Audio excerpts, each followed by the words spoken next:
ਵੀਰ ਜੀ ਮਾਮਲਾ ਇਹ ਹੈ ਕਿ ਕਲਿਆਣ ਗੁਰਦੁਆਰਾ ਸਾਹਿਬ ਕਲਿਆਣ ਵਿਖੇ ਗੁਰਦੁਆਰਾ ਅਰਦਾਸਪੁਰਾ ਸਾਹਿਬ ਉੱਥੇ ਇੱਕ ਸਫਰੀ ਸਰੂਪ ਚੋਰੀ ਹੋਇਆ ਸੀ ਜੋ ਕਿ 2021 ਦੇ 19-20 ਦੇ ਵਿੱਚ ਹੋਇਆ ਸੀ। ਠੀਕ ਹੈ ਜੀ। ਉਹ ਸਰੂਪ ਚੋਰੀ ਹੋਇਆ ਸੀ, ਉਹਦੇ ਵਾਸਤੇ ਬਹੁਤ ਜ਼ਿਆਦਾ ਜਥੇਬੰਦੀਆਂ ਨੇ ਬਹੁਤ ਜ਼ਿਆਦਾ ਕੁਝ ਹੋਇਆ, ਪਰ ਉਹਦੀ ਇਹ ਸੀ ਕਿ ਉਹਦਾ ਚੋਰ ਨਹੀਂ ਸੀ ਲੱਭਿਆ। ਅੱਜ ਮੈਂ ਪ੍ਰੈਸ ਕਾਨਫਰੰਸ ਰਾਹੀਂ ਉਸ ਚੋਰ ਬਾਰੇ ਦੱਸਣਾ ਚਾਹੁੰਦੀ ਹਾਂ। चोर है बाबा लखवीर सिंह गोरा बाबा,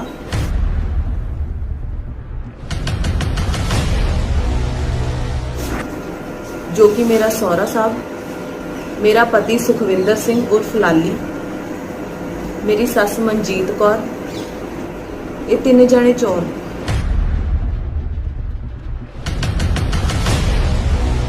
इन्होंने गुरु साहिब की बेअदबी की है, उहदी चश्मदीद गवाह ने। ਵੀਰ ਜੀ ਜਦੋਂ ਗੁਰਦੁਆਰਾ ਸਾਹਿਬ ਦੇ ਵਿੱਚ ਮੱਥਾ ਟੇਕਣ ਗਏ ਸੀਗੇ, ਉੱਥੋਂ ਆਂਦੇ ਉੱਥੇ ਇੱਕ ਸਫਰੀ ਸਰੂਪ ਸੀ ਗੁਰੂ ਸਾਹਿਬ ਦਾ ਜੋ ਕਿ 2.5 ਬਾਈ 1.5 ਇੰਚ ਦਾ ਸੀ। ਉਹ ਸਫਰੀ ਸਰੂਪ ਉਹ ਸੀ ਕਿ ਜੋ ਕਿ ਗੁਰੂ ਸਾਹਿਬ ਦੇ ਬਾਬਾ ਕਿਰਪਾਲ ਸਿੰਘ ਦੇ ਟਾਈਮ ਤੋਂ ਸੀਗਾ। ਉਹ ਬਾਣੀ ਪੜ੍ਹਦੇ ਸੀ ਆਪਣੇ, ਮਤਲਬ ਕਿ ਜਦੋਂ ਉੱਥੇ ਜਾਂਦੇ ਸੀਗੇ ਲੜਾਈਆਂ ਤੇ ਜਾਂਦੇ ਸੀ, ਸਿੱਖ ਰੈਜੀਮੈਂਟ ਫੌਜ ਦੇ ਵਿੱਚ ਸੀ, ਲੜਾਈ 'ਚ ਜਾਂਦੇ ਸੀ ਤਾਂ ਉਹ ਆਪਣੀ ਦਸਤਾਰ ਦੇ ਲੜਾਂ ਦੇ ਵਿੱਚ ਰੱਖ ਲੈਂਦੇ ਸੀ ਉਹ ਬਾਣੀ, ਉਹ ਵਾਲੇ ਸਫਰੀ ਸਰੂਪ। ਦੂਜੀ ਗੱਲ ਇੱਦਾਂ ਸੀ ਕਿ ਗੁਰਦੁਆਰਾ ਸਾਹਿਬ ਤੋਂ ਜਦੋਂ ਮੱਥਾ ਟੇਕ ਕੇ ਮੇਰੇ ਸਹੁਰਾ ਸਾਹਿਬ ਨੀਚੇ ਆ ਰਹੇ ਸੀ ਤਾਂ ਉਹਨਾਂ ਨੇ ਉਹ ਸਫਰੀ ਸਰੂਪ ਚੱਕਿਆ ਸੀ ਤੇ ਉਤਰਦੇ ਹੋਏ ਉੱਥੇ ਬਾਬਾ ਨਿਸ਼ਾਬਰ ਸਿੰਘ ਜੀ ਤੇ ਇੱਕ ਉੱਥੋਂ ਦੇ ਸਿੰਘ ਸੀ ਸੋਹਣ ਸਿੰਘ ਜੀ, ਉਹਨਾਂ ਨੂੰ ਕਹਿੰਦੇ ਕਿ ਉੱਪਰ ਸਫਰੀ ਸਰੂਪ ਨਹੀਂ ਹੈ। ਕਿ ਜੋ ਵੀ ਉੱਥੇ ਸੇਵਾਦਾਰ ਨੇ ਜਾਂ ਕੋਈ ਵੀ ਨੇ ਉੱਥੇ ਜਿਹੜੇ ਮਹਾਰਾਜ ਦਾ ਪ੍ਰਕਾਸ਼ ਕਰਦੇ ਨੇ, ਸੁਖਾਸਨ ਕਰਦੇ ਨੇ, ਕਿ ਉਹਨਾਂ ਨੂੰ ਨਹੀਂ ਪਤਾ ਕਿ ਸਫਰੀ ਸਰੂਪ ਉੱਤੇ ਨਹੀਂ ਹੈ। ਮੇਰਾ ਨਾਮ ਲਖਵੀਰ ਸਿੰਘ ਆ। जो लेडीज दोष ला रही आ वो मेरे बड़े मुंडे सुखविंदर सिंह की घरवाली आ। इन्हां दोनों ने मेरी नॉलेज तो बगैर चोरी 2017 च विआह करिया। किते मैं घरे बैठा सी पर सुखविंदर सिंह ते ये दोने जने रल के इन्होंने चोरी विआह किया। तो विंदर सिंह नंदका जिते मैनूं पुछया भी नहीं किसी ने हैगा। वो मेरे बड़े मुंडे की घरवाली आ। विआह तो बाद घरे नहीं विआह के आई, ये बाहर ही किते रहे ने। उस तो बाद इन्हां दी आपस में नहीं बनी, काफ़ी इन्हें दुविधा चलती रही, मियाँ बीबी की नहीं बनती सी। तो 1 साल तो ये लहदा रह रही है। वो कई बार इन्हूं लैण वास्ते गए तो पर वो कहते असीं नहीं भेजनी। तो वीर जी ये कहते आंदे हुए कि जे तुसीं सफरी सरूप उपर सरूप नहीं है महाराज का, जे तुसीं लभ सकदे हो तो लभ दो, नहीं शाम तक मैं कढ के दूंगा, जो कि मेरे सौरा साहब ने कहा सी। ये गल करते वीर जी ये घरे आ गए। घरे जदों घरे आए तो उत्थे जो कह के आए तो इस गल का रौला उत्थों की कमेटी ने, उत्थों की जथेबंद, उत्थों की जी गुरुद्वारा की जी सेवादार ने, उन्होंने इस गल का रौला पाता कि सफरी स्वरूप नहीं है ये चीज़ का। फिर वीर जी जो घरे आए, जो मैनू मैटर पता लग्या, घरे आए तो इन्होंने मेरा वो सफरी स्वरूप मेरी सस नूं लिया के खड़ा दिता। मेरी सस ने वो अपने रूम की अलमारी में रख लिया। वो जो रखिया तो उस तो बाद इन्होंने की किया, इन्होंने खुद नूं नहीं सी पता भी उस चीज़ का रौला पै जाऊगा।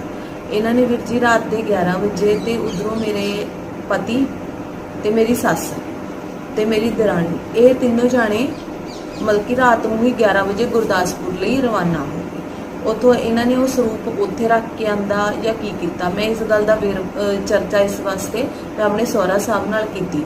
मैं कहा डैडी भी इन्नी रात में चले ने भी की चक्कर है, कहते तू अपने काम तक मतलब रख। वीर जी ऐदा ही इन्ने चिर अगले दिन तक रौला पै गया, प्रशासन की रेड पै गई, सब कुछ हो गया जो कि मैनू पता लग्या। मैंने सोची जो भी सानू बयाना वास्ते बुलाया जा रहा सी तो मेरे सौरा साहब कह रहे सी कि किसी ने फालतू कुछ नहीं बोलना, जे तुहानू कोई पूछा जाऊगा तो तुसीं कहना सानू किसी गल का नहीं पता।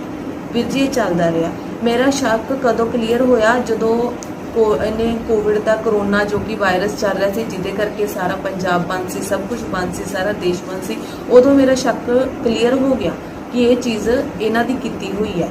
क्योंकि जो भी मैं कोई गल करती सी मेरे सौरा साहब कन्नी तो कहा जाता सी आपां करोड़ापति अरबापति बन जाएंगे, तू टेंशन ना ले।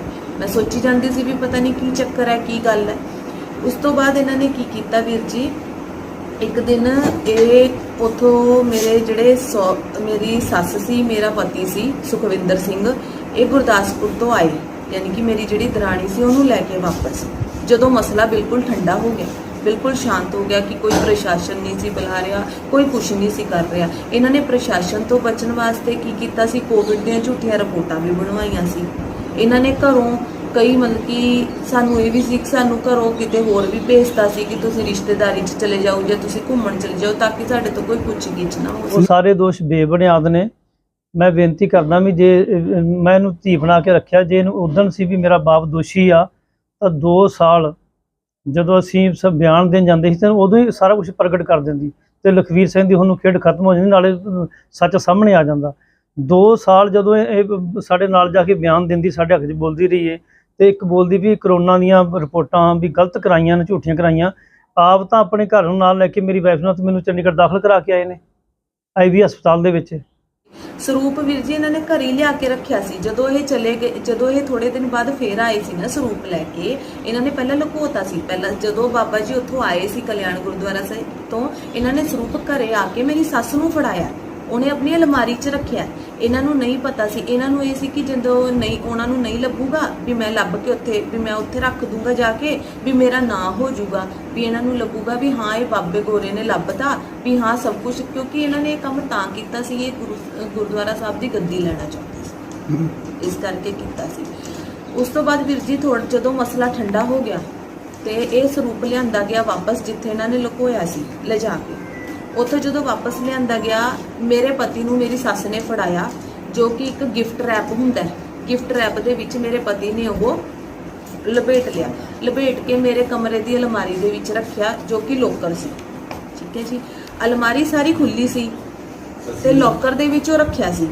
ਮੈਨੂੰ ਪੈ ਗਿਆ ਸ਼ੱਕ ਵੀ ਹਾਂ ਵੀ ਇਹ ਕੀ ਕਰ। ਮੈंने ਆਪਣੇ ਪਤੀ ਨੂੰ ਪੁੱਛਿਆ ਵੀ ਤੁਸੀਂ ਸਾਰੀ ਅਲਮਾਰੀ ਖੁੱਲੀ ਛੱਡੀ ਆ, ਵੀ ਤੁਸੀਂ ਲੋਕਰ ਨੂੰ ਲੋਕ ਕਿਉਂ ਲਾਇਆ। ਮੈਨੂੰ ਜਦੋਂ ਵੀ ਮੈਂ ਪੁੱਛਣਾ ਤੂੰ ਕੀ ਲੈਣਾ, ਤੇਰਾ ਤੂੰ ਆਪਣਾ ਕੰਮ ਕਰ। ਮੈਂ ਕਿਹਾ ਚਲੋ ਜੀ। ਫਿਰ ਇੱਕ ਦਿਨ ਕੀ ਹੋਇਆ, 3 ਤੋਂ 3:30 ਵਜੇ ਦਾ ਟਾਈਮ ਸੀ ਰਾਤ ਦਾ।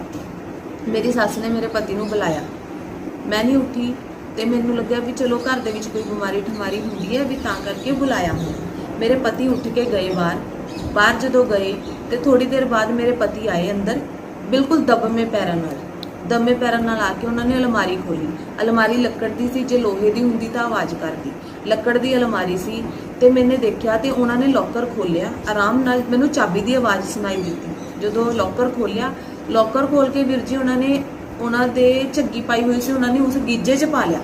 ਲੋਕਰ ਖੋਲ ਕੇ ਉਹ ਪੈਕਟ ਜਿਹੜਾ ਇੰਨਾ ਕੁ ਸਰੂਪ ਸੀ ਉਹਨਾਂ ਨੇ ਕਵਰ ਸਮੇਤ ਹੀ ਆਪਣੀ ਗੀਜੇ 'ਚ ਪਾ ਲਿਆ। ਗੀਜੇ 'ਚ ਜਦੋਂ ਉਹਨਾਂ ਨੇ ਪਾਇਆ ਉਹ ਸਰੂਪ, ਮੈਂ ਫਟਾਫਟ ਉੱਠੀ, ਉਹ ਬਾਹਰ ਨਿਕਲ ਗਈ। ਮੈਂ ਬਿਲਕੁਲ ਹੌਲੀ ਉੱਠੀ। ਜਦੋਂ ਮੈਂ ਅਲਮਾਰੀ ਖੋਲੀ ਤਾਂ ਅਲਮਾਰੀ ਵੀ ਖੁੱਲੀ, ਲੋਕਰ ਵੀ ਖੁੱਲਿਆ। ਮੇਰਾ ਡਾਊਟ ਕਲੀਅਰ ਹੋ ਗਿਆ ਵੀ ਇਹ ਜੀ ਕੀ ਚੀਜ਼ ਸੀ ਜਿਹੜੀ ਅੱਧੀ ਰਾਤ ਨੂੰ ਇਹਨਾਂ ਨੂੰ ਕੱਢੀ ਇਹਨਾਂ ਨੇ। ਤੇ ਵੀਰ ਜੀ ਮੈਂ ਰਸੋਈ 'ਚ ਚਲੀ ਗਈ। ਰਸੋਈ 'ਚੋਂ ਮੈਨੂੰ ਬਾਹਰ ਚਾਨਣ ਨਜ਼ਰ ਆਇਆ। ਮੈਂ ਇੱਕਦਮ ਤੋਂ ਘਬਰਾ ਗਈ ਵੀ ਚਾਨਣ ਪਤਾ ਨਹੀਂ ਕਿਸ ਚੀਜ਼ ਦਾ। ਮੈਂ ਐਵੇਂ ਆਪਣੇ ਰਸੋਈ ਵਿੱਚੋਂ ਨਾ ਡਰਾਇੰਗ ਰੂਮ 'ਚ ਹੋ ਗਈ। ਡਰਾਇੰਗ ਰੂਮ 'ਚ ਜਦੋਂ ਗਈ, ਮੈंने ਹਲਕਾ ਜਿਹਾ ਪਰਦਾ ਸਾਈਡ ਤੇ ਕੀਤਾ। ਵੀਰ ਜੀ ਬਾਹਰ ਮੇਰੀ ਸੱਸ ਤੇ ਮੇਰਾ ਪਤੀ ਚੁੱਲ੍ਹਾ ਜਲਾਈ ਬੈਠੇ ਸੀ, ਜਿਹੜਾ ਮਿੱਟੀ ਦਾ ਚੁੱਲ੍ਹਾ ਹੁੰਦਾ ਨਾ, ਇਹਨਾਂ ਨੇ ਅੱਗ ਬਾਲੀ ਸੀ।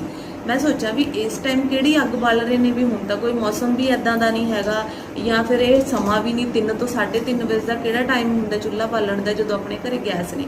ਵੀਰ ਜੀ ਇਹਨਾਂ ਉੱਥੇ ਇੱਕ ਜਿਵੇਂ ਆਪਣੇ ਉਹ ਹੁੰਦੇ ਨੇ ਕੈਲੰਡਰ ਹੁੰਦੇ ਨੇ ਜਾਂ ਫੋਟੋਆਂ ਹੁੰਦੀਆਂ ਨੇ, ਥੋੜੀਆਂ ਮਹਾਰਾਜ ਦੀਆਂ ਫੋਟੋ ਫਟ ਜਾਂਦੀਆਂ ਜਾਂ ਕੋਈ ਜੰਤਰੀਆਂ ਹੁੰਦੀਆਂ ਨੇ ਹਨਾ, ਉਹ ਚੀਜ਼ਾਂ ਇਕੱਠੀਆਂ ਕਰੀ ਬੈਠੇ ਸੀ। ਉਹ ਫੂਕ ਰਹੇ ਸੀ, ਜਲਾ ਰਹੇ ਸੀ ਉਹਨਾਂ ਨੂੰ ਇੱਕ ਇੱਕ ਕਰਕੇ।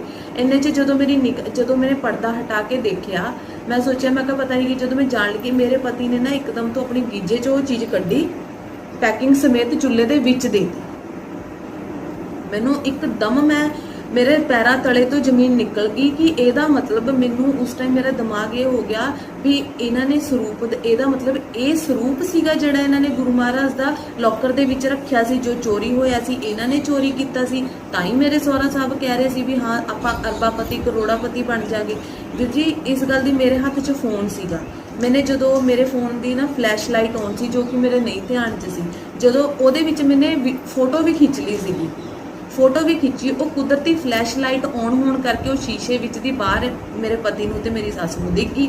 ਇਹਨਾਂ ਦੀ ਪੈ ਗਈ ਨਿਗਾਹ। ਵੀਰ ਜੀ ਮੇਰੀ ਸੱਸ ਫਟਾਫਟ ਉੱਠੀ, ਉਹਨੇ ਕੀ ਕੀਤਾ, ਆਪਣੇ ਕਮਰੇ 'ਚ ਜਾ ਕੇ ਲੌਕ ਲਾ ਲਿਆ। ਉਹਦਾ ਕਮਰਾ ਬਾਹਰ ਹੀ ਸੀ ਜਿੱਥੇ ਚੁੱਲ੍ਹਾ ਜਲਾਇਆ ਸੀ ਇਹਨਾਂ ਨੇ। ਮੇਰਾ ਪਤੀ ਆਇਆ, ਮੈਂ ਜਦੋਂ ਡਰਾਇੰਗ ਰੂਮ ਚੋਂ ਅੰਦਰ ਨੂੰ ਨਿਕਲਣ ਲੱਗੀ ਵੀਰ ਜੀ ਇਹਨਾਂ ਨੇ ਮੈਨੂੰ ਫੜ ਲਿਆ, ਬਹੁਤ ਜ਼ਬਰਦਸਤ ਤੋਂ ਫੜਿਆ ਤੇ ਮੇਰੇ ਮੂੰਹ ਤੇ ਥੱਪੜ ਮਾਰੇ ਔਰ ਮੈਨੂੰ ਬਹੁਤ ਬੁਰੀ ਤਰ੍ਹਾਂ ਕੁੱਟਿਆ। ਮੈਂ ਉਸ ਟਾਈਮ ਬਹੁਤ ਜਿੱਦ ਕੀਤੀ ਵੀ ਤੁਸੀਂ ਇਹ ਕੰਮ ਪਾਪ ਕੀਤਾ, ਗੁਰੂ ਮਹਾਰਾਜ ਤੁਹਾਡੇ ਘਰੇ ਨੇ, ਨਿਸ਼ਾਨ ਸਾਹਿਬ ਤੁਹਾਡੇ ਘਰੇ ਨੇ, ਬਾਬਾ ਜੀ ਦਾ ਆਸਣ ਬਣਾਇਆ ਜਿਹਦੇ ਸਿਰ ਤੇ ਤੁਸੀਂ ਖਾਂਦੇ ਹੋ, ਤੁਸੀਂ ਆਹ ਕੰਮ ਕੀਤਾ ਵੀ ਮੈਂ ਸਭ ਨੂੰ ਦੱਸਾਂਗੀ। ਵੀਰ ਜੀ ਇਸ ਗੱਲ ਪਿੱਛੇ ਇਹਨਾਂ ਨੇ ਮੈਨੂੰ ਅੱਧੀ ਮਰਨ ਵਾਲੀ ਕਰਤਾ। ਇਹਨਾਂ ਨੇ ਬਹੁਤ ਬੁਰੀ ਤਰ੍ਹਾਂ ਲੱਤਾਂ ਮਾਰ ਕੇ ਕੁੱਟਿਆ। ਅਗਲੇ ਦਿਨ ਉਸੇ ਦਿਨ ਸ਼ਾਮ ਨੂੰ ਮੇਰੇ ਸਹੁਰਾ ਸਾਹਿਬ ਆਏ।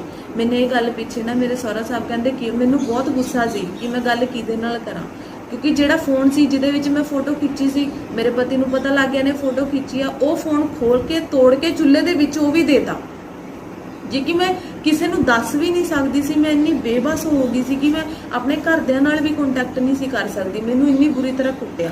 ਇਹੋ ਜਿਹੇ ਦੋਸ਼ ਬੇਬੁਨਿਆਦ ਨੇ ਸਾਰੇ। ਫਿਰ ਇੱਥੇ ਮੇਰਾ ਇਲਾਜ ਹੋਇਆ ਪਟਿਆਲੇ ਆ ਕੇ। ਇੱਥੇ ਡਾਕਟਰ ਘਰੇ ਆਉਂਦਾ ਆਪ ਹੀ ਸਭ ਮੈਨੂੰ ਦਵਾਈਆਂ ਦਿੰਦੀ ਰਹੀ ਆ, सब कुछ आप करती, थर्मामीटर सारे आके टेस्ट मेरी उंगलों दी नब्जां तक आप चेक करती, सब कुछ पढ़ी लिखी सी। जे वो झूठियां सी तो उदों ही कह देंदी भी मेरा सौरा गलत करता पिया। फिर जो गुरु ग्रंथ साहब बारे कह रही सरूप लिया सी, तो जिदन सरूप लिया सी उदन मैनू कण तो फड़दी भी डैडी तुसीं गलत हो। ये बेबुनियाद ने मेरी हत्थ बन के सारे सिख नूं पंथ नूं बेनती आ कि ये साडे तो 20 लाख रुपया मंग रही तलाक का, जिहड़ा असीं नहीं दे सकते ते ना असीं दे सकांगे। उस गल करके जदों इन्हें साडे ते डोरी का परचा कराता, मानजोग जज साहब ने जो सारी स्थिति देखी, उन्होंने साड़ियाँ बाहर जमानत करती, मेरी घर की करती, मेरे छोटे बेटे की जमानत करती। जदों उन्हें पता लग गया भी ये जमानत हो गई, इन्होंने चक के सामने मूवी पाती मेरे बरखिलाफ। इस करके मेरी सारे सिख जगत नूं बेनती आ कि अज मैं 5 सिंघां तो अरदास भी कराई है सच्चे पातशाह भी हुण तेरे हत्थ डोरी आ, तू नतारा 24 घंटे कर दे भी जे लखवीर सिंह गुनाहगार आ जां लखवीर सिंह दा परिवार गुनाहगार है इस काम गुरु ग्रंथ साहिब दे केस विच, ते लखवीर सिंह दा 24 घंटे च कख ना रवे, ते जां दोष लाउण वाले जिन्हां मेरे ते दोष लाए ने सच्चे पातशाह उन्हां दा कख ना रवे। सारी गल मैं दसी उन्हां नूं, पर उस टाइम जदों मैनूं पता लगी ना ये चीज़ मैं दसी, पर उसदे विच ये की गल हो गई सी, जदों मैं उत्थों निकलण दी कोशिश की उस टाइम ने मैं निकल सकी, क्योंकि मेरी हालत बहुत खराब सी। जदों मैं मेरे सहुरे नूं दस्सिया कि डैडी तुसीं आह काम कीता, ते उन्हां ने वीर जी मैनूं बहुत बुरी तरह कुੱਟਿਆ ते मैनूं कहा तैनूं असीं बाहर की तैनूं जिंदी भी नहीं छड्डਣਾ। उन्हां ने मैनूं इन्नी बुरी तरह मारिया। ਤੇ ਉਸ ਤੋਂ ਬਾਅਦ ਕੀ ਕੀਤਾ ਵੀਰ ਜੀ, ਮੈਂ ਉਹਨਾਂ ਦਾ ਵਿਸ਼ਵਾਸ ਜਿੱਤ ਕੇ, ਕਿਉਂਕਿ ਮੇਰੇ ਕੋਲ ਕੋਈ ਫੋਨ ਵੀ ਨਹੀਂ ਸੀ, ਮੈਂ ਆਪਣੇ ਘਰਦਿਆਂ ਨੂੰ, ਕਿਉਂਕਿ ਜੇ ਮੈਂ ਕੋਈ ਗੱਲ ਕਰਦੀ ਆਪਣੇ ਘਰਦਿਆਂ ਨਾਲ ਕਰਦੀ ਤੇ ਮੈਂ ਉੱਥੇ ਕਿਸੇ ਤੇ ਵਿਸ਼ਵਾਸ ਨਹੀਂ ਕਰ ਸਕਦੀ। ਮੈਂ ਬਿਲਕੁਲ ਟੁੱਟ ਗਈ ਸੀ ਵੀ ਮੈਂ ਕਿਹਨੂੰ ਦੱਸਾਂ। ਗੋਲੀਆਂ ਨਸ਼ੇ ਦੀਆਂ ਗੋਲੀਆਂ ਦਿੰਦੇ ਸੀਗੇ, ਨੀਂਦ ਦੀਆਂ ਗੋਲੀਆਂ ਦਵਾਉਂਦੇ, ਤੇ ਮੈਂ ਉਹਦੇ ਨਾਲ ਮੇਰਾ ਦਿਮਾਗ, ਤੁਸੀਂ ਆਪ ਦੇਖੋ ਕਿ ਜਦੋਂ ਮੈਨੂੰ ਨਸ਼ੇ ਦੀਆਂ ਗੋਲੀਆਂ ਦੇ ਕੇ ਨਾ ਮੇਰਾ ਨੀਂਦ ਦੀਆਂ ਗੋਲੀਆਂ, ਕੋਈ ਚੀਜ਼ ਦੇਣੀ ਲੈ ਤੂੰ ਖਾ ਲੈ, ਉਹਦੇ ਵਿੱਚ ਵੀ ਨੀਂਦ ਦੀਆਂ ਗੋਲੀਆਂ, ਚਾਹ ਦੇਣੀ ਉਹ ਲੈ ਤੂੰ ਪੀ ਲੈ, ਉਹਦੇ ਵਿੱਚ ਵੀ ਨੀਂਦ ਦੀਆਂ ਗੋਲੀਆਂ। ਤਾਂ ਇਹਦੇ ਨਾਲ ਮੈਨੂੰ ਸੁਰਤ ਕਿੱਥੇ ਰਹਿੰਦੀ। ਮੈਂ ਫਿਰ ਇਹਨਾਂ ਦਾ ਵਿਸ਼ਵਾਸ ਜਿੱਤਿਆ ਹੌਲੀ ਹੌਲੀ, ਤੇ ਮੈਨੇ ਕੀ ਕੀਤਾ, ਫਿਰ ਮੈਂ ਆਪਣੇ ਘਰੇ ਬਹਾਨਾ ਮਾਰ ਕੇ ਆਈ ਕਿ ਮੈਨੂੰ 2 ਦਿਨ ਵਾਸਤੇ ਮੇਰੇ ਘਰੇ ਛੱਡ ਦਿਓ। ਇਹ ਵੀਰ ਜੀ ਮੈਨੂੰ ਛੱਡ ਕੇ ਘਰੇ ਛੱਡ ਕੇ ਗਏ। ਮੈਂ 2 ਦਿਨ ਕੱਢੇ। ਮੇਰੇ ਮੰਮੀ ਪਾਪਾ ਕਹਿੰਦੇ ਵੀ ਕੀ ਗੱਲ ਵੀ ਤੂੰ ਸਾਡੇ ਨਾਲ ਗੱਲ ਵੀ ਨਹੀਂ ਸੀ ਚੰਗੀ ਤਰ੍ਹਾਂ ਕਰਦੀ, ਕਿਉਂਕਿ ਫੋਨ ਜਦੋਂ ਇਹ ਕਰਦੇ ਸੀ ਮੇਰੇ ਘਰ ਵੀ ਸਹੁਰੇ ਦੇ ਫੋਨ ਤੇ ਜਾਂ ਫਿਰ ਮੇਰੇ ਪਤੀ ਦੇ ਫੋਨ ਤੇ ਕਰਦੇ ਸੀ, ਉਹਨਾਂ ਦੇ ਫੋਨਾਂ 'ਚ ਰਿਕਾਰਡਿੰਗਾਂ ਸੀ, ਮੈਂ ਗੱਲ ਨਹੀਂ ਦੱਸ ਸਕਦੀ ਸੀ। ਮੈਨੇ ਫਿਰ ਆਪਣੇ ਪਾਪਾ ਨੂੰ ਕਿਹਾ, ਮੈਂ ਕਿਹਾ ਪਾਪਾ ਵੀ ਇੱਕ ਗਲਤ ਕੰਮ ਹੋ ਗਿਆ ਜੋ ਮੈਂ ਸਮਝ ਨਹੀਂ ਲੱਗ ਰਹੀ ਵੀ ਮੈਂ ਕਿੱਦਾਂ ਦੱਸਾਂ, ਕਿਹਨੂੰ ਦੱਸਾਂ, ਮੈਨੂੰ ਕਿਸੇ ਤੇ ਯਕੀਨ ਨਹੀਂ। ਫਿਰ ਮੈਂ ਇਸ ਗੱਲ ਪਿੱਛੇ ਆਪਣੇ ਮੰਮੀ ਪਾਪਾ ਨੂੰ ਦੱਸਿਆ। ਮੇਰੇ ਪਾਪਾ ਕਹਿੰਦੇ ਤੂੰ ਹਿੰਮਤ ਨਹੀਂ ਹਾਰਨੀ, ਅਸੀਂ ਤੇਰੇ ਨਾਲ ਹੈਗੇ ਆ, ਤੂੰ ਟੈਨਸ਼ਨ ਨਹੀਂ ਲੈਣੀ, ਤੂੰ ਇਹ ਨਾ ਸੋਚ, ਤੈਨੂੰ ਮੈਂ ਇਹੀ ਗੱਲ ਸੋਚੀ, ਕਹਿੰਦੇ ਤੂੰ ਮਰਦੀ ਹੈ ਤੂੰ ਮਰ, ਪਰ ਕਹਿੰਦੇ ਗੁਰੂ ਸਾਹਿਬ ਨੂੰ ਇਨਸਾਫ ਜ਼ਰੂਰ ਦਿਵਾਉਣਾ, ਕਿਉਂਕਿ ਇਹ ਗੁਰੂ ਸਾਹਿਬ ਦੇ ਪਾਪੀ ਨੇ। ਇਸੇ ਕਰਕੇ ਮੈਂ ਇਹੀ ਕੋਸ਼ਿਸ਼ ਕੀਤੀ, ਮੈਂ ਵੀਰ ਜੀ ਨਾਲ ਕੰਟੈਕਟ ਕੀਤਾ ਕਿ ਵੀਰ ਜੀ ਮੈਨੂੰ ਤੁਹਾਡੀ ਮਦਦ ਦੀ ਲੋੜ ਹੈ, ਕਿਉਂਕਿ ਮੈਂ ਕਿਸੇ ਤੇ ਵੀ ਯਕੀਨ ਨਹੀਂ ਕਰ ਸਕਦੀ। ਇਸ ਚੀਜ਼ ਵਾਸਤੇ ਮੈਂ ਇਸ ਗੱਲ ਪਿੱਛੇ ਮੈਂ IG ਸਾਹਿਬ ਨਾਲ ਵੀ ਗੱਲ ਕੀਤੀ, SSP ਸਾਹਿਬ, DSP ਸਾਹਿਬ, ਜੱਜ ਸਾਹਿਬ ਤੱਕ ਮੇਰੇ ਕੋਲ ਮੇਰੇ ਬਿਆਨ ਹੋ ਗਏ। मैंने सारिਆਂ ਨੂੰ ਇਹ ਚੀਜ਼ ਦੱਸੀ। ਫਿਰ मैंने ਵੀਰ ਜੀ ਨਾਲ ਕੰਟੈਕਟ ਕੀਤਾ। ਮੈਂ ਕਿਹਾ ਵੀਰ ਜੀ ਮੈਨੂੰ ਤੁਹਾਡੀ ਮਦਦ ਦੀ ਲੋੜ ਹੈ, ਵੀ ਮੈंने ਤੁਹਾਡੇ ਬਾਰੇ ਸੁਣਿਆ ਪਰ ਮੇਰੀ ਮਦਦ ਕੋਈ ਨਹੀਂ ਕਰ ਰਿਹਾ। ਮੈਂ ਮਰਨ ਤੋਂ ਨਹੀਂ ਡਰਦੀ, ਮੈਨੂੰ ਚਾਹੇ ਅੱਜ ਮਾਰ ਦੇਣ, ਮੈਨੂੰ ਖੁਦ ਨਹੀਂ ਸਮਝ ਆ ਰਿਹਾ, ਕਿਉਂਕਿ ਜਿਹੜੇ ਗੁਰੂ ਘਰ ਦੇ ਵਿੱਚੋਂ ਸਰੂਪ ਦੀ ਬੇਅਦਬੀ ਹੋਈ, ਉਸ ਗੁਰੂ ਘਰ ਦੇ ਵਿੱਚ ਵੀ ਮੈਂ ਜਾ ਕੇ ਕਿਹਾ ਕਿ ਮੈਂ ਖੜੀ ਹਾਂ ਤੁਹਾਡੇ ਨਾਲ। ਅਕਾਲ ਤਖਤ ਸਾਹਿਬ ਤੱਕ ਵੀ ਮੈਂ ਵੀਰ ਜੀ ਚਿੱਠੀ ਪਹੁੰਚਾਤੀ। ਮੈਂ ਇਹ ਮੰਗ ਕਰਦੀ ਹਾਂ ਕਿ ਦੋਸ਼ੀਆਂ ਨੂੰ ਸਜ਼ਾ ਦਿੱਤੀ ਜਾਵੇ ਔਰ ਇਸ ਹੱਦ ਤੱਕ ਦਿੱਤੀ ਜਾਵੇ ਸਜ਼ਾ ਕਿ ਉਹਨਾਂ ਨੂੰ ਪਤਾ ਲੱਗੇ ਕਿ ਗੁਰੂ ਮਹਾਰਾਜ ਦਾ ਜਿਹੜਾ ਸਰੂਪ ਉਹਨਾਂ ਨੇ ਆਪਾਂ ਨੂੰ ਮਾੜੀ ਜਿਹੀ ਚੀਜ਼ ਦੀ ਚੁਭਣ ਹੁੰਦੀ ਹੈ, ਆਪਾਂ ਨੂੰ ਕਿੰਨੀ ਤਕਲੀਫ ਹੁੰਦੀ ਹੈ ਕਿ ਜੇ ਉਹਨਾਂ ਵਿੱਚ ਕੋਈ ਹੈ ਨਹੀਂ ਸੀ, ਉਹਨਾਂ 'ਚ ਕੁਝ ਹੈ ਨਹੀਂ ਸੀ, ਜਿਨ੍ਹਾਂ ਦੇ ਉਹ ਸਰੂਪ ਕਰਕੇ ਆਪਾਂ ਇਸ ਦੁਨੀਆ ਤੇ ਆ ਗੁਰੂ ਮਹਾਰਾਜ ਕਰਕੇ ਅਕਾਲ ਪੁਰਖ ਕਰਕੇ ਆਪਾਂ ਇਸ ਦੁਨੀਆ ਨੂੰ ਦੇਖ ਰਹੇ ਹਾਂ ਕਿ ਆਪਾਂ ਉਹਨਾਂ ਨੂੰ ਇਨਸਾਫ ਦੇਣ ਵਾਸਤੇ, ਇਨਸਾਫ ਲੈਣ ਵਾਸਤੇ ਕੁਝ ਨਹੀਂ ਕਰ ਸਕਦੇ। ਨਹੀਂ, ਮੇਰਾ ਹਜੇ ਕੋਈ ਛੱਡ ਨਹੀਂ ਹੋਇਆ, ਉਹ ਮੇਰਾ ਪਰਸਨਲ ਮੈਟਰ ਹੈ, ਉਹ ਮੇਰੇ ਉਸ ਵਾਸਤੇ ਇਹਦੇ ਵਿੱਚ ਮੈਂ ਕੁਝ ਵੀ ਨਹੀਂ ਕਹਿ ਸਕਦੀ। ਜੇ ਮੇਰਾ ਪਰਸਨਲ ਮੈਟਰ ਦੀ ਗੱਲ ਕਰਦੇ ਹੋ, ਉਹ ਮੇਰਾ ਮੈਟਰ ਸ਼ੁਰੂ ਹੋਇਆ ਹੁਣ, ਠੀਕ ਹੈ ਜੀ। ਜਿਹੜਾ ਇਹ ਮਹਾਰਾਜ ਵਾਲੇ ਦੀ ਗੱਲ ਕਰਦੇ ਆਪਾਂ, ਮਹਾਰਾਜ ਦੀ ਬੇਅਦਬੀ ਦੀ ਗੱਲ ਕਰਦੇ ਆ, ਇਹ ਮੈਟਰ ਦੀ ਜਾਣਕਾਰੀ ਮੈਂ ਪਹਿਲਾਂ ਯਾਨੀ ਕਿ ਦਸੰਬਰ ਲਾਸਟ ਜਨਵਰੀ ਦੀ 19 ਤਰੀਕ ਤੱਕ ਇਹ ਪ੍ਰਸ਼ਾਸਨ ਨੂੰ ਸਭ ਕੁਝ ਦੱਸ ਚੁੱਕੀ। ਮੈਂ ਇਨਸਾਫ ਇਹ ਚਾਹੁੰਦੀ ਹਾਂ, ਮੈਨੂੰ ਕਿਸੇ ਚੀਜ਼ ਦੀ ਲੋੜ ਨਹੀਂ, ਗੁਰੂ ਸਾਹਿਬ ਨੂੰ ਇਨਸਾਫ ਦਿਵਾ ਦਿਓ, ਜਿਨ੍ਹਾਂ ਦੇ ਸਿਰ ਤੇ ਸਭ ਕੁਝ ਸਿਰਜ ਰਿਹਾ, ਸਭ ਕੁਝ ਹੋ ਰਿਹਾ ਹੈ। ਮੈਨੂੰ ਕਿਸੇ ਚੀਜ਼ ਦੀ ਜ਼ਰੂਰਤ ਨਹੀਂ। ਮੈਂ ਚਾਹੁੰਦੀ ਹਾਂ ਮਹਾਰਾਜ ਨੂੰ ਇਨਸਾਫ ਦਿਵਾ ਦਿਓ ਉਹਨਾਂ ਦੀ, ਤਾਂ ਕਿ ਕੋਈ, ਮੈਂ ਕੁੜੀ ਹੋ ਕੇ ਮੈਂ ਆਪਣਾ ਪਰਿਵਾਰ ਛੱਡਿਆ, ਆਪਣਾ ਪਤੀ ਛੱਡਿਆ, ਆਪਣਾ ਸਭ ਕੁਝ ਛੱਡਿਆ, ਕਾਹਦੇ ਵਾਸਤੇ? ਕਿ ਉੱਥੇ ਗਲਤ ਹੋ ਰਿਹਾ ਸੀ। ਮੈਂ ਗਲਤ ਨੂੰ ਬਰਦਾਸ਼ਤ ਨਹੀਂ ਕਰ ਸਕੀ। ਮੈਨੂੰ ਮੇਰੇ ਰਿਸ਼ਤੇ ਤੱਕ ਕੋਈ ਮਤਲਬ ਨਹੀਂ, ਚਾਹੇ ਮੈਨੂੰ ਅੱਜ ਮਾਰ ਦੇਣ, ਮੈਨੂੰ ਮਰਵਾਉਣ ਦੀ ਵੀ ਕੋਸ਼ਿਸ਼ ਕੀਤੀ ਹੈ, ਪਰ ਮੈਂ ਅੜੀ ਰਹੀ। ਹੁਣ ਵੀ ਮੈਂ ਅੜੀ ਹਾਂ। ਜਿੱਥੇ ਮੇਰੇ ਨਾਲ ਕੋਈ ਕਹੂਗਾ ਵੀ ਹਾਂ ਇੱਥੇ ਤੂੰ ਖੜੀ ਹੈ, ਉੱਥੇ ਮੈਂ ਖੜੀ ਹਾਂ। ਮੈਂ ਆਪਣੀ ਜ਼ੁਬਾਨ ਤੋਂ ਪਿੱਛੇ ਨਹੀਂ ਹਟਦੀ। ਮੈਨੂੰ ਗੁਰੂ ਸਾਹਿਬ ਦਾ ਇਨਸਾਫ ਦੀ ਜ਼ਰੂਰਤ ਹੈ, ਮੈਨੂੰ ਕਿਸੇ ਚੀਜ਼ ਦੀ ਜ਼ਰੂਰਤ ਹੈ। ਸਰਕਾਰ ਕਮੇਟੀ ਪੰਜਾਬ ਤੋਂ ਮੇਰੇ ਕੋਲ ਇਸ ਬੇਟੀ ਨੇ ਪਰਸੋਂ ਫੋਨ ਕਾਲ ਤੇ ਮੈਨੂੰ ਸਾਰੀ ਇਹ ਕਹਾਣੀ ਸੁਣਾਈ ਸੀ, ਜਿਹੜੀ ਦਰਦ ਭਰੀ, ਬੜੀ ਇੱਕ ਸ਼ਰਮਨਾਕ ਕੌਮ ਵਾਸਤੇ ਮੈਂ ਕਹੂੰਗਾ ਇਹ ਗੱਲ ਹੈਗੀ ਹੈ ਕਿ ਸਤਿਗੁਰੂ ਸ੍ਰੀ ਗੁਰੂ ਗ੍ਰੰਥ ਸਾਹਿਬ ਮਹਾਰਾਜ ਦੇ ਸਰੂਪਾਂ ਨੂੰ ਜਿਹੜੇ ਤਰੀਕੇ ਦੇ ਨਾਲ ਉਹਨਾਂ ਨੇ ਅੱਗ ਦੇ ਹਵਾਲੇ ਕੀਤਾ, ਕਿੱਦਾਂ ਚੋਰੀ ਕੀਤਾ, ਕਿਉਂਕਿ ਜਿੰਦਾ ਜਾਗਦਾ ਗਵਾਹ ਆ, ਸਬੂਤ ਆ। ਅਸੀਂ ਸਬੂਤ ਮੰਗਦੇ ਫਿਰਦੇ ਹਾਂ, ਲੱਭਦੇ ਫਿਰਦੇ ਹਾਂ। ਸਾਰੀ ਇਹ ਜਿਹੜੀ ਤੁਹਾਡੀ ਪ੍ਰੈਸ ਵਾਰਤਾ ਮੈਂ ਵੀ ਕੋਲ ਬੈਠਾ ਸੁਣ ਰਿਹਾ ਸੀਗਾ ਤੇ ਮੈਨੂੰ ਹੈਰਾਨਗੀ ਹੋ ਰਹੀ ਹੈ ਵੀ ਅਸੀਂ ਡੈਮੋਕ੍ਰੇਸੀ ਦੇਸ਼ ਵਿੱਚ ਰਹਿ ਰਹੇ ਹਾਂ, ਪਰੰਤੂ ਸ਼ੇਮ ਹੈ। ਜੱਜ ਸਾਹਿਬ ਦੇ ਬਿਆਨ ਦਿੱਤੇ ਗਏ ਹੋਣ, IG ਸਾਹਿਬ ਨੂੰ ਮਿਲਿਆ ਗਿਆ ਹੋਵੇ, ਪਰੰਤੂ ਹਜੇ ਕੁਝ ਵੀ ਨਾ ਹੋਇਆ ਹੋਵੇ। ਉਹ ਬੰਦੇ ਹੁਣ ਕਿੱਦਾਂ ਬਾਹਰ ਘੁੰਮ ਰਹੇ ਹੈਗੇ ਆ। ਤੇ ਮੇਰਾ ਸਵਾਲ ਹੈਗਾ ਸਾਰੀਆਂ ਜਥੇਬੰਦੀਆਂ ਨੂੰ, ਸਾਰੀਆਂ ਧਾਰਮਿਕ ਸੰਸਥਾਵਾਂ ਨੂੰ, SGPC ਨੂੰ, ਕਿ ਅਸੀਂ ਸ੍ਰੀ ਗੁਰੂ ਗ੍ਰੰਥ ਸਾਹਿਬ ਮਹਾਰਾਜ ਦਾ ਦਿੱਤਾ ਹੋਇਆ ਖਾਨੇ ਆ, ਉਹਨਾਂ ਦਾ ਰਹਿਮੋ ਕਰਮ ਤੇ ਚੱਲ ਰਹੇ ਆ, ਪਰੰਤੂ ਅੱਜ ਸਾਡੇ ਕੋਲ ਇੱਕ ਬੇਟੀ ਲੜਕੀ ਹੋ ਕੇ ਉੱਠ ਕੇ ਗਵਾਹੀ ਵੀ ਦੇ ਰਹੀ ਆ, ਐਫੀਡੇਵਿਟ ਦੇਣ ਨੂੰ ਵੀ ਤਿਆਰ ਆ, ਸਾਰਾ ਕੁਝ ਕਹਿਣ ਨੂੰ ਤਿਆਰ ਆ, ਤੇ ਪਰ ਉਹ ਦਰਿੰਦਿਆਂ ਦੇ ਉੱਤੇ ਕਾਰਵਾਈ ਕੌਣ ਕਰੇਗਾ? ਅੱਜ ਇਹ ਲੜਕੀ ਇਕੱਲੀ ਨਾ ਇਹਨੂੰ ਸਮਝਿਆ ਜਾਵੇ, ਇਹਦੇ ਪਿੱਛੇ ਉਹ ਬਹੁਤ ਕੁਝ ਕਰਨ ਦੀ ਕੋਸ਼ਿਸ਼ ਕਰਦੇ ਆ।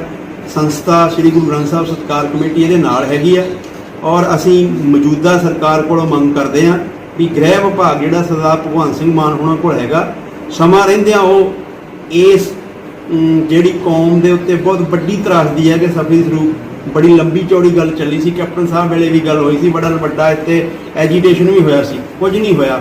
ਉਦੋਂ ਆਪਾਂ ਕਹਿੰਦੇ ਸੀ ਸਬੂਤਾਂ ਦੀ ਘਾਟ ਕਾਰਨ ਲਖਬੀਰ ਸਿੰਘ ਕੋਲ ਜ਼ਮਾਨਤ ਦੇ ਦੀ ਗਈ, ਅਖਬਾਰਾਂ ਦੀਆਂ ਕੱਟੀਆਂ ਹੈਗੀਆਂ, ਪਰੰਤੂ ਅੱਜ ਸਬੂਤ ਬੈਠਾ ਆ, ਇਹਨੂੰ ਫੜ ਕੇ ਫਾਹੇ ਲਾਓ, ਇਹਨੂੰ ਅੰਦਰ ਦੇ ਦਿਓ, ਨਹੀਂ ਤਾਂ ਫਿਰ ਇਹ ਕਿਸੇ ਨਾ ਕਿਸੇ ਵੀਰ ਭਾਊ ਨੇ ਇਹਦਾ, ਜਿਵੇਂ ਇੱਥੇ ਪਟਿਆਲੇ ਹੋਇਆ, ਐਵੇਂ ਵੀ ਹੋ ਸਕਦਾ। ਪ੍ਰਸ਼ਾਸਨ ਸਮਾਂ ਰਹਿੰਦਿਆਂ ਇਹਨੂੰ ਫੜ ਕੇ ਅੰਦਰ ਦੇਵੇ ਤੇ ਇਸ ਬੱਚੀ ਦੀ ਜਿਹੜੀ ਇਹ ਸੁਰੱਖਿਆ ਆ ਉਹ ਪ੍ਰਸ਼ਾਸਨ ਦੀ ਜ਼ਿੰਮੇਵਾਰੀ ਆ, ਕਿਉਂਕਿ ਦਰਿੰਦੇ ਲੋਕ ਜਿਹੜੇ, ਖਿਮਾ ਕਰਨਾ ਮੈਨੂੰ, ਜਿਹੜੇ ਪ੍ਰਸ਼ਾਸਨ ਖਰੀਦ ਸਕਦੇ ਆ, ਚੌਥਾ ਥੰਮ ਖਰੀਦ ਸਕਦੇ ਆ, ਜਥੇਬੰਦੀਆਂ ਨੂੰ ਵੀ ਉਹ ਖਰੀਦਣ ਦੀ ਕੋਸ਼ਿਸ਼ ਕਰਦੇ ਆ, ਪ੍ਰਬੰਧਕ ਕਮੇਟੀ ਨੂੰ ਖਰੀਦਦੇ ਆ, ਤੇ ਕੀ ਉਹ ਪਹਾੜੇ ਦੇ ਗੁੰਡੇ ਮੰਗਾ ਕੇ ਇਹ ਲੜਕੀ ਦਾ ਨੁਕਸਾਨ ਵੀ ਕਰਾ ਸਕਦੇ ਆ। ਸੋ ਇਸ ਕਰਕੇ ਅੱਜ ਅਸੀਂ ਸਿੰਬੋਲਿਕ ਤੌਰ ਤੇ ਛੋਟੀ ਜੀ ਇੱਕ ਛੋਟੀ ਪ੍ਰੈਸ ਮਿਲਣੀ 'ਚ ਤੁਹਾਡੇ ਨਾਲ ਮਿਲੇ ਆ। ਤੁਹਾਡਾ ਮੀਡੀਆ ਦਾ ਵੀ ਧੰਨਵਾਦ, ਕਿਉਂਕਿ ਅਸੀਂ ਚਾਹੁੰਦੇ ਹਾਂ ਕਿ ਤੁਸੀਂ ਇਹ ਖਬਰ ਨੂੰ ਪਬਲਿਸ਼ ਕਰ ਦਿਓ। ਬਹੁਤ ਵਾਰ ਬਹੁਤ ਸੱਜਣ ਮੀਡੀਆ ਵਾਲੇ ਇਹਨਾਂ ਕੋਲ ਬਾਈਟਾਂ ਲੈ ਗਏ ਆ, ਪਰ ਚੱਲੀਆਂ ਨਹੀਂ ਹੈਗੀਆਂ। ਇਹ ਇੱਕ ਜਿਹੜੀ ਗੱਲ ਧਿਆਨ ਮੰਗਦੀ ਹੈਗੀ ਆ ਕਿ ਅਸੀਂ ਖੜੇ ਕਿੱਥੇ ਹਾਂ। ਉਹ ਯਾਰੋ, ਗੁਰੂ ਗ੍ਰੰਥ ਸਾਹਿਬ ਵਾਸਤੇ, ਧਰਮ ਵਾਸਤੇ, ਧਰਮ ਕੋਈ ਅਵਲ ਅੱਲਾਹ ਨੂਰ ਉਪਾਇਆ ਕੁਦਰਤ ਕੇ ਸਭ ਬੰਦੇ ਏਕ ਨੂਰ ਦੇ ਸਭ ਜਗ ਉਪਜਾ ਕੌਣ ਭਲੇ ਕੋ ਮੰਦੇ। ਇੱਥੇ ਤਾਂ ਸਾਰਿਆਂ ਧਰਮਾਂ ਦੀ ਗੱਲ ਕਰਦਾ ਗੁਰੂ ਗ੍ਰੰਥ ਸਾਹਿਬ ਸੱਚੇ ਪਾਤਸ਼ਾਹ, ਤੇ ਜੇ ਉਹਦੇ ਵਾਸਤੇ ਸਾਡਾ ਮੀਡੀਆ ਜਾਂ ਸਾਡੀਆਂ ਸੰਸਥਾਵਾਂ ਜਾਂ ਸਾਡਾ ਪ੍ਰਸ਼ਾਸਨ ਕੋਈ ਗੱਲ ਨਾ ਕਰੇ ਤੇ ਬੜੀ ਸ਼ੇਮ, ਇਹ ਗੱਲ ਬੜੀ ਭੱਦੀ ਹੈਗੀ ਹੈ।